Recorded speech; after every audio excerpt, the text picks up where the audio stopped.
Thank you very much. It's great to be here. Thank you to Startup Turkey and Startup AddVenture for bringing me out here. Let's start off with this. Everybody stand up. Everybody stand up. Now we see who's just checking their email and who's listening. Everybody, I can see everybody in the room. All right, well, that's good enough. Everybody sit down. All right, so one of the things that an ecosystem needs is they need everybody that knows something in that ecosystem to teach each other. And one of the beauties of teaching and getting up on a stage or just getting into an accelerator and teaching what you do is you have ultimate power over the people in the audience. And you can see I made you guys stand up and sit down. So go into your ecosystem that you are in your local ecosystem and teach people. Like you might know marketing, you might know some legal stuff, you might know some business stuff, you might know, some design stuff. And that's important because one of the greatest things, and as we go through the slides, I'll tell you more about it, but one of the greatest things is when I started teaching about viral user acquisition, I had done it for years, but it wasn't until I started teaching it that I really started to learn it, because usually I do this as like a Q&A, hour-and-a-half class. People ask me tons of questions, and when people are firing questions at you, you really start to actually learn something. And so I encourage you to do so. All right, so quickly, and like I said, I usually give this an hour-and-a-half class, so I'll be throwing a lot of information in 20 minutes, but I can, talk to you guys outside afterwards as well. So, as Mike said, I wanted to be an astronaut growing up. I mean, a lot of 5-year-olds want to be an astronaut. I still wanted to be an astronaut when I was 18 years old. And so I went to school for aerospace engineering.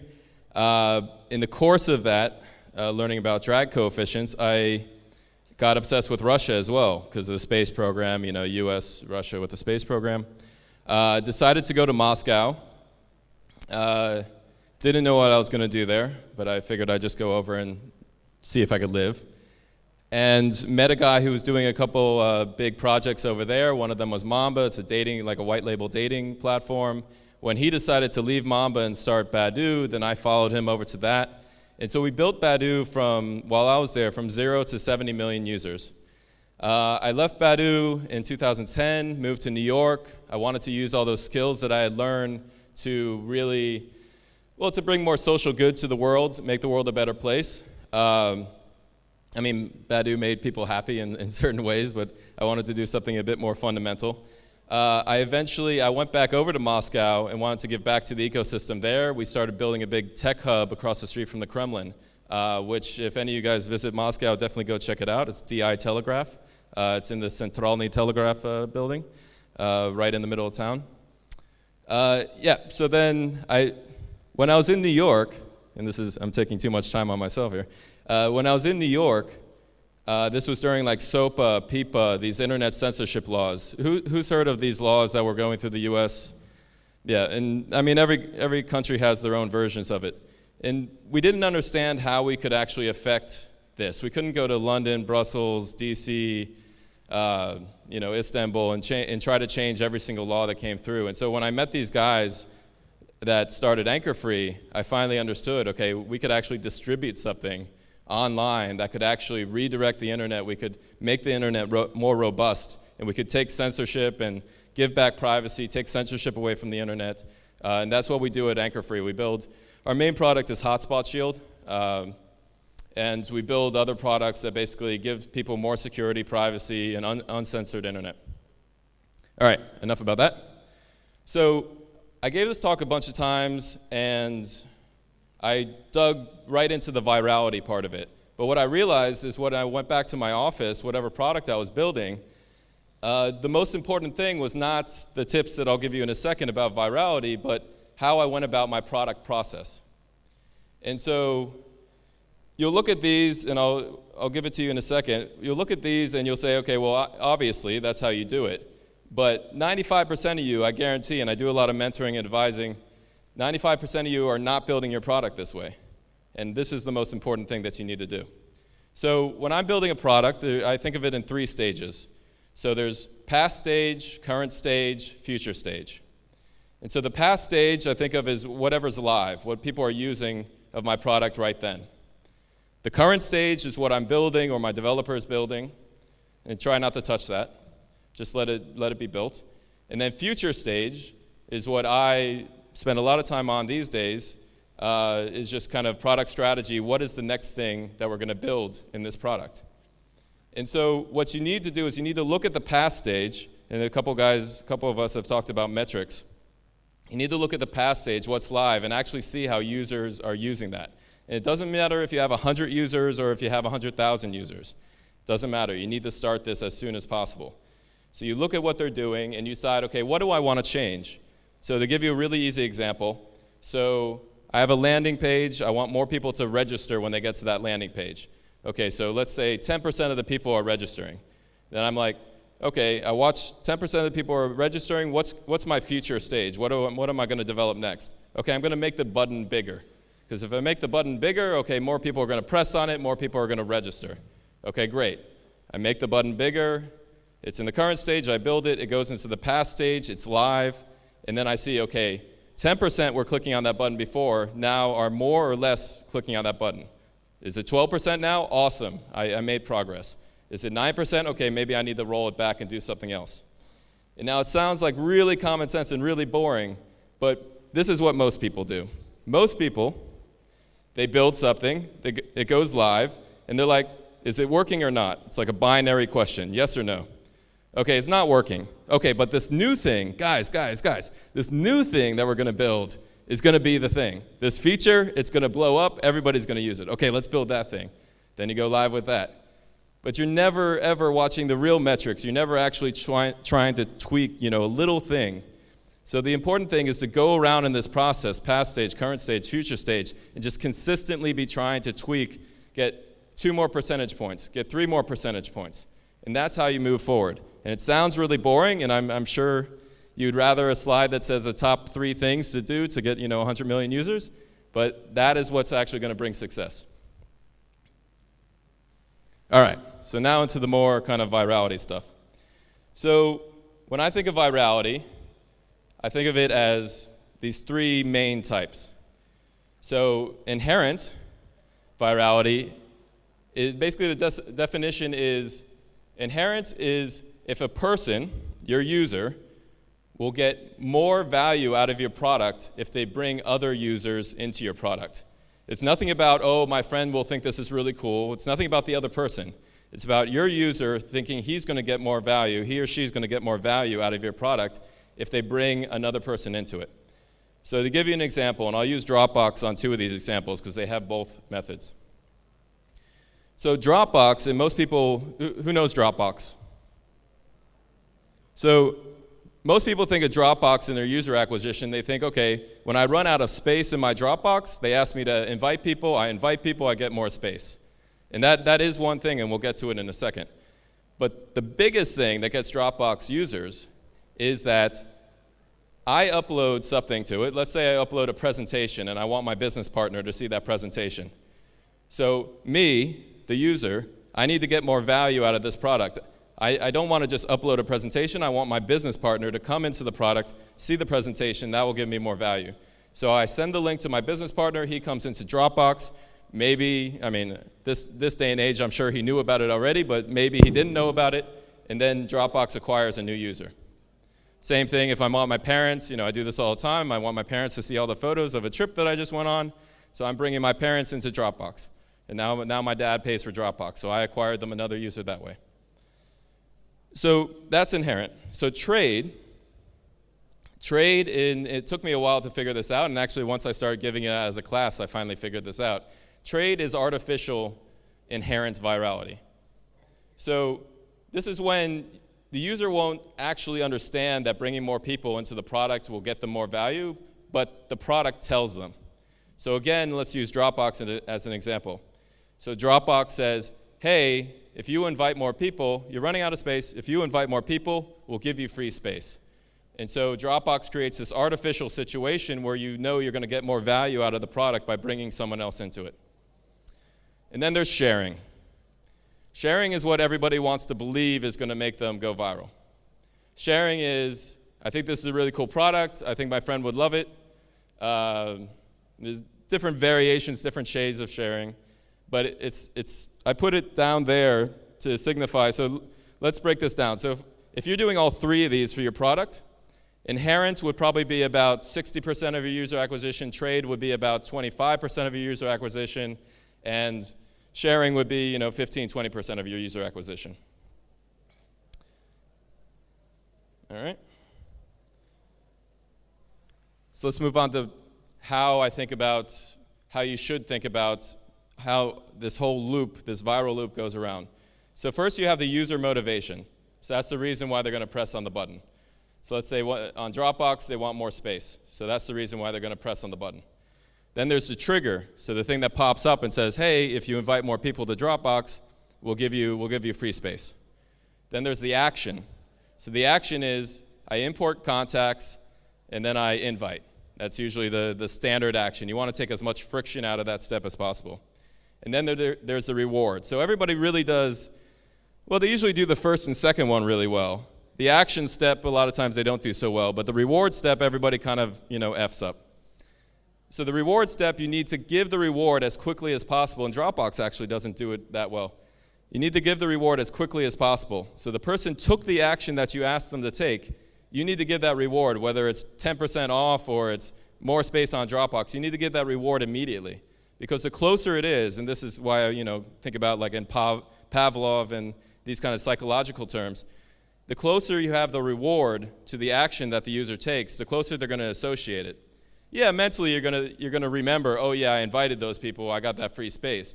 But if you press that button and you immediately get free space, in your mind, psychologically, that's going to be a very strong connection. And the reason why I put it in terms of like Pavlov, and because I think of this as very scientific. What you read on a lot of blogs, and actually Kalina put up a good one that you should check out, the Co-Elevate that Brian Balfour, my friend, does. When you read on, not on his blog, but on most blogs, you read, okay, you create this amazing product and people just magically come to it and you can't figure out how viral works, viral just happens.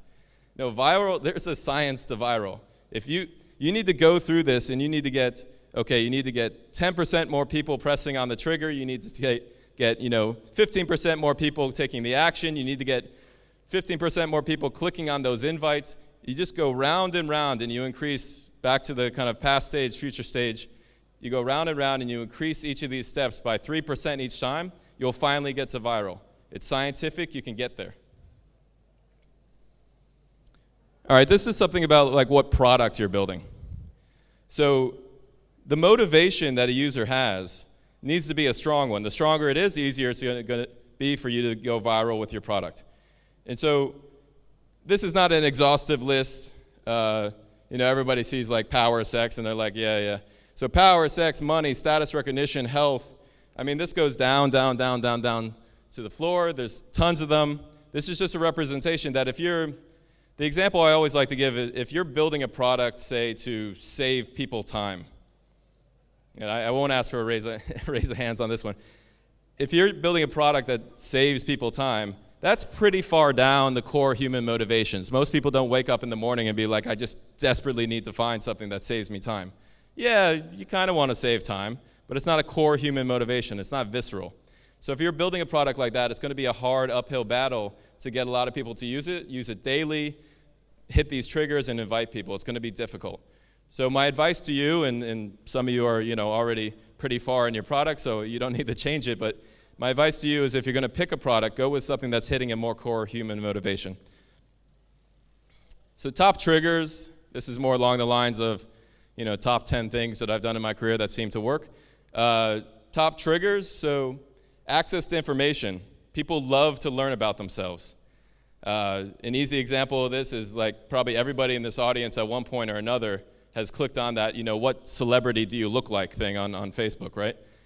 People desperately want to know the celebrity that they look like. It's stupid, but they do, because it's about them. So access to information about yourself is a great trigger. Connection, access to other users and content. You'll see this on LinkedIn. Okay, you need to pay. Some of the triggers for invites are the same that can make people pay. So you want to see who looks at your profile. Okay, pay us. All right, I can send the slides to everybody in the audience that pings me on Twitter, so I won't take any more time on this. So a quick one on this. So everybody says email is dead. Email is not dead. I have so many conversations with people and they say, oh, well, people don't click on emails anymore. Not true. They work very well. Definitely when you think of like how the invite is going to go out, so that's the channel. Email's great, but yeah, look at SMS, look at Facebook. You need to find, again, this goes back to testing and A/B testing and figuring out which works best for you. You need to find what works best for you. All right, popular myths. So I really want to harp on this one. So again, a good product attracts users. No, it doesn't magically attract users. People don't hear 100 miles away, oh, you gotta see this amazing product that I just saw. No, it doesn't happen like that. You need to have actual scientific, viral, users inviting users built into your product. A good product is definitely important though, because a good product retains users. Users will stay around long enough to tell their friend about it, to actually retain and pay you for your product. So a good product's important, but it's not gonna magically get you users. If you look at all the products out there that have been successful, yeah, now in hindsight, oh yeah, they look kind of like one of the better products, but having the best technology, having the best product has never in the history of tech, and probably never the history of the world, mean that you become successful. So don't spend all day thinking of some magical good product. Spend all day figuring out how to get your users to use you more, how to get your users to invite other users. So another myth is PR, events, getting articles in, say, TechCrunch.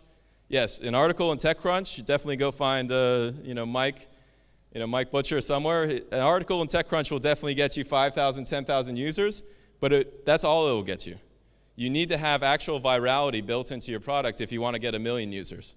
So you're going to have to grind it out. You're going to have to work on all these things and get that loop working. All right, so final thoughts. And this is more kind of in the vein of doing something fundamental. Technology has an amazing ability to cheaply and not with too much effort actually change the world. And so you can distribute power on the internet really well. You can make people's lives better. And so think about what you're building. Think about how you can actually make the world a better place.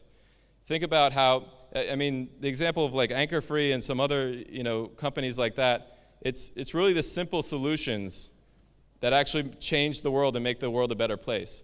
And I think each of you, especially if you look at your local market, can think of great ways to make your city a better place, make your country a better place.